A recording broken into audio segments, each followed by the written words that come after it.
चार सात श्री राग महल्ला पहला। कुंगू की काया रसना की ललिता, अगर वास तन साथ 68 तीरथ का मुख टिक्का, तित घट मत विगास, ओत मती था लाना, सच नाम गुणतास। गुरु जी बता रहे हैं कि जो मनुष्य प्रभु की सिफत सलाह करते हैं और जिनके हृदय में परमात्मा के गुण बस गए हैं, उनका शरीर पवित्र हो जाता है एवं उनकी रचना ईश्वरी रत्नों से भर जाती है। ऐसी पवित्र काया में से फिर श्वासों की ऐसी पवित्र काया में से काया की श्वासों में से ईश्वरी नाम की खुशबू आने लगती है। अगर वास तन साथ, उनकी हर श्वास में से केसर जैसी खुशबू आने लगती है। हम श्वास उनका ईश्वरी नाम से पवित्र हो जाता है। उनके शरीर की मैल भी खत्म हो जाती है और उनका आत्मिक मंडल, मानसिक मंडल भी पवित्र हो जाता है, सुंदर हो जाता है, निर्मल हो जाता है। उनके माथे पे ऐसे पवित्र निशान बन जाते हैं जैसे मानो 68 तीरथ की पावनता उनके माथे के ऊपर चमक रही हो।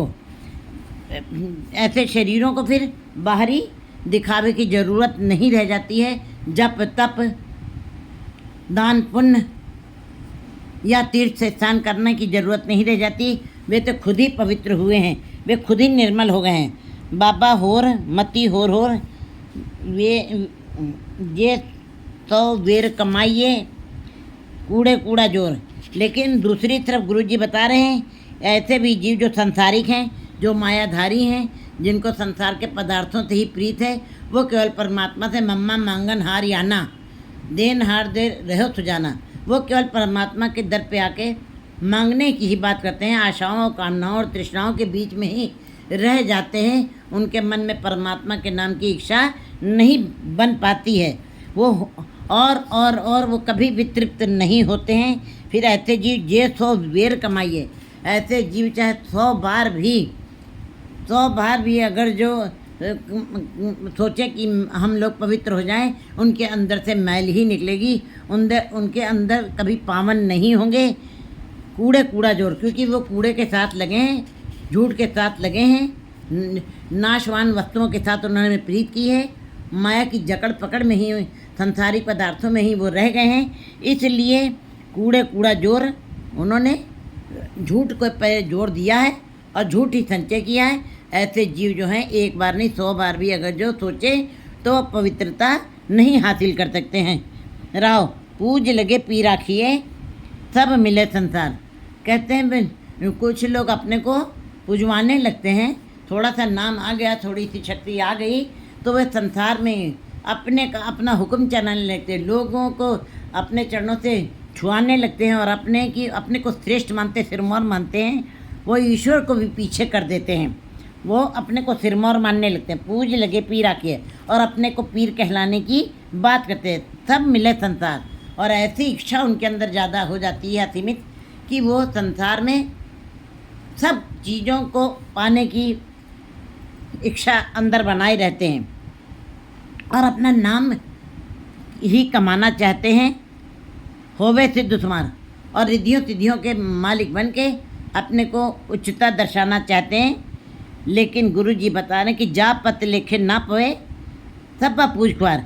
अगर जो तुम परमात्मा की निगाह में नहीं आए, उसकी कृपा के पात्र नहीं हुए, उसकी कृपा के नज़र के नीचे नहीं आए, तो जो भी तुम्हारी पूजा हुई, जो तुमको संसार में पूजा, जो तुमको माना, तुमने जो रिद्धियों सिद्धियों के द्वारा अपने को सिरमौर कर लिया और अपने को श्रेष्ठ माना और अपनी पूजा करवाई, वो सब ख्वार हो जाएगी। जैसे गुरुजी ने जपटी साहब की पौड़ी में भी ये उस बात को क्लियर किया है कि जे युग चारे आर्जा होड़ दसुनी हो। तुम एक युग नहीं, तुम 6 युगों जितनी तुम उम्र पालो और उससे भी 10 गुनी तुम और उम्र पास इच्छा रखते हो तो वो भी तुमको मिल जाएगी। जे युग चारे आर्जा होड़ दसुनी होए नवा खंडा। अगर तुम्हारी इच्छा है कि 9 खंड पृथ्वी में मेरी पहचान बन जाए और सारा संसार मेरे पीछे चले, बिल्कुल इसी इसी पदे का ही बिल्कुल समानार्थक ये गुरु जी ने पौड़ी उच्चारण की है। इस गुरु जी बता रहे हैं कि ना ये नाल चले सबको चंगा, ना तुम्हारा स्थान संसार में उत्तम श्रेणी में गिना भी जाए, लेकिन अगर जो परमात्मा की नज़र के नीचे तुम नहीं आए तो कहते हैं फिर बात न पूछे कोई, तुम्हारी किसी प्रकार की बात नहीं पूछी जाएगी, तुम्हारा हाल नहीं पूछा जाएगा, तुम्हारा जीवन ख्वार हो जाएगा। जिसको सद्गुरु थापिया तिन मेट ना सके कोई, लेकिन जिसके ऊपर परमात्मा ने अपनी कृपा कर दी, सद्गुरु ने अपनी कृपा करती है, पार ब्रह्म गुरु नहीं भेद, दोनों में कोई अंतर नहीं है। जिसके ऊपर सद्गुरु ने अपना कृपा की नज़र डाली है और स्थापित किया है और तिन मेट ना सके कोई, जो उनके अंदर आत्मिक बल डाल दिया है उसको कोई मिटा नहीं सकता, उसको कोई ठाक नहीं सकता, उसको कोई रोक नहीं सकता। मन ने मारक ठाक न पाए, मन ने पद से ऊपर, ऐसे जीव फिर संसार से इज्जत मान के साथ जाते हैं, कोई उनको रोक नहीं सकता। और न अंदर नाम निधाने, क्योंकि उनके अंदर परमात्मा के नाम का खजाना इकट्ठा हो गया, उन्होंने परमात्मा के नाम को ही संग्रहित किया है और नामों प्रकट हुए, और वो संसार में नाम को ही प्रकट करके गए हैं, उनके माथे के ऊपर भी नाम ही प्रकाशमान हो गया है। ऐसे गुरुमुख जीव नाव पूजिए नाव मनिए, ऐसे गुरुमुख जीव केवल नाम को ही पूजा करते हैं, नाम को ही मानते हैं और अखंड सदा सच होए। फिर वो परमात्मा का नाम अखंड है, वो कभी ख़त्म नहीं हो सकता है, वो सदा ही रहेगा। ए तना खुट ना निकटे ना जाए, ये कभी ख़त्म होने वाला नहीं है, सदा सच सोए। कहते वो परमात्मा सच है, परमात्मा का नाम भी सच है। खेहू खे रलाइए ता जीव केहा होए, जो जीव संसार में वैसे तो जिनका भी जन्म हो रहा है मनुष्य देही में आए हैं, वो मिट्टी से बने हैं, काया मिट्टी से बनी है। अगर जो ईश्वर के साथ नहीं जुड़े हो तो मिट्टी से पैदा हुए थे और मिट्टी में ही मिल जाओगे। खेहू खेर लाइए ता जीव केहा होए, लेकिन इस जीव आत्मा का क्या होगा?